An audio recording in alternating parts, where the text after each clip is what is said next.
আজকে আমি আমার জন্যে oil free Naga style chicken soup বানিয়েছি। আমি জানি এই স্যুপের রেসিপিটা তোমরা সবাই চাইবে, আর এটা বানাতে জাস্ট 10 মিনিট কি 15 মিনিট সময় লাগে।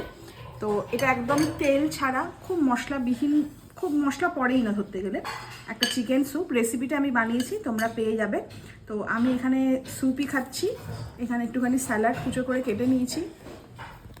আর কুনাল তো অবভিয়াসলি ভাত খায়। এখানে রয়েছে উচ্ছে চচ্চড়ি, আর মায়েদের জন্য আজকে মাছের ঝাল সর্ষে দিয়ে, যেটা আমি খাই না ওই জন্যে। আর হ্যাঁ, টক দই আছে, ঘরোয়া ঘি।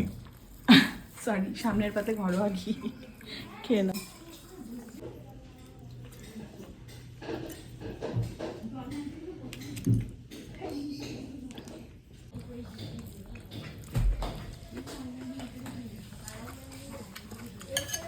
এটা যদি কোনো তেল পড়েনি তোমরা বুঝতেই পারবে না, এত ভালো খেতে।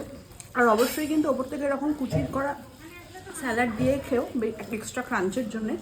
তবে হ্যাঁ, ঝালটা বুঝে দাও, কারণ এটা একটু ঝাল ঝালই হয়। তো তোমরা যেরকম ঝাল খাও সেই অনুপাতে শুকনো লঙ্কাটা দিও। আমি একটু বেশি ঝাল খাই তাই দিয়েছি। দারুণ খেতে হয়েছে, দারুণ।